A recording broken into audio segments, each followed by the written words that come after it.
নমস্কার বন্ধুরা, দিশা কিচেনে সকলকে স্বাগত। এখানে আমি কয়েক পিস পাঙাশ মাছ নিয়ে নিয়েছি। আজকে পাঙাশ মাছের দারুণ একটা রেসিপি তোমাদের সঙ্গে শেয়ার করব। মাছগুলো লবণ হলুদ মেখে নেব।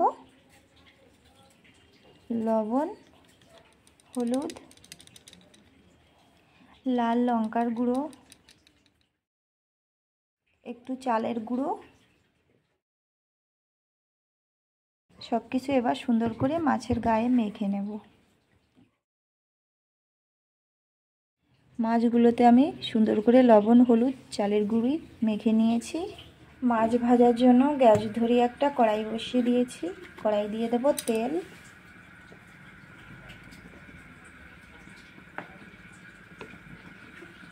তেলটা সুন্দরভাবে গরম হয়ে গেছে। এখন একটা একটা করে মাছের পিস তেলের মধ্যে ছাড়বো।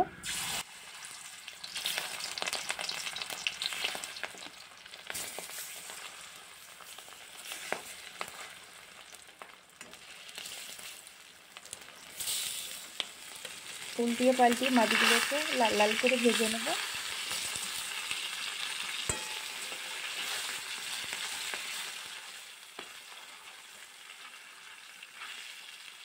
মাছগুলোকে উল্টিয়ে পাল্টিয়ে লাল লাল করে ভেজে নিয়েছি, এবার তুলে নেব।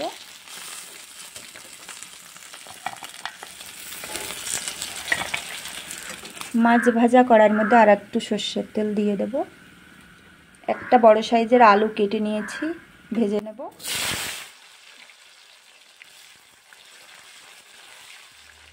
এখানে নিয়ে নিয়েছি 4 মগজ আদা, রসুন, কাঁচা লঙ্কা, এগুলোকে বেটে নেব। মশলাটা বেটে নিয়েছি, আলুগুলোকে লাল লাল করে ভেজে নিয়েছি, এবার তুলে নেব।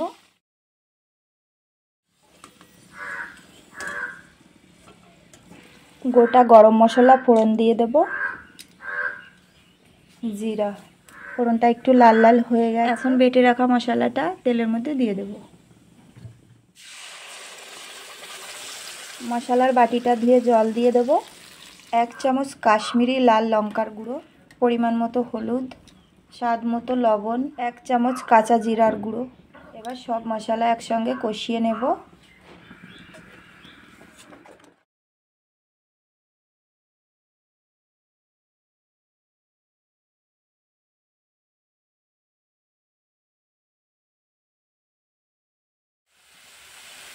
ভেজে রাখা আলুগুলো দিয়ে দেব। মশলাটা সুন্দর করে কষিয়ে নিয়েছি। ভেজে রাখা আলুটা দিয়ে আরও কিছুক্ষণ কষিয়ে নেব। এখন ঝোলের জন্য জল দিয়ে দেব।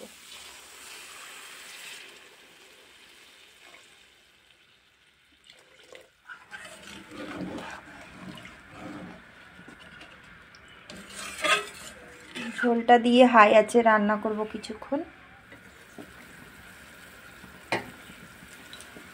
ঝোলে জাল উঠে গেছে।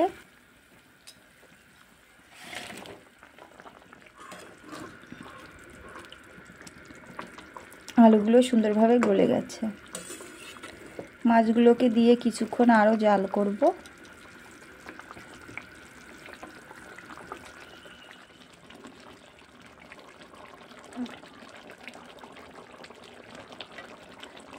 আরও 5 মিনিট জাল করে নিয়ে গ্যাসের আঁচটা বন্ধ করে দিলাম। 1 চামচ দিয়ে দেব গরম মশলা পাউডার, ছড়িয়ে দেব। এটাকে আমি একটা পাত্রের মধ্যে নামিয়ে নেব। মাছের ঝোলটাকে আমি একটা প্লেটের মধ্যে নামিয়ে নিয়েছি। তো বন্ধুরা, আজকের আমার পাঙাশ মাছ আর আলুর এই রেসিপিটি কেমন লেগেছে অবশ্যই কমেন্ট করে বলবে। ভালো লাগলে একটা লাইক অবশ্যই করবে, বন্ধুদের সঙ্গে একটু শেয়ার করে দেবে। চ্যানেলে নতুন হয়ে থাকলে চ্যানেলটিকে সাবস্ক্রাইব করে আমার পাশে থাকবে এরকম নিত্য নতুন রেসিপি ভিডিও দেখার জন্য। আজকের মতো এই পর্যন্তই। সকলে ভালো থেকো, সুস্থ থেকো। আবার দেখা হবে আর একটা এরকম কোনো নতুন সহজ রেসিপির সঙ্গে। ততক্ষণের জন্য বাই বাই। ধৈর্য সহকারে সম্পূর্ণ ভিডিওটি দেখার জন্য অনেক অনেক ধন্যবাদ।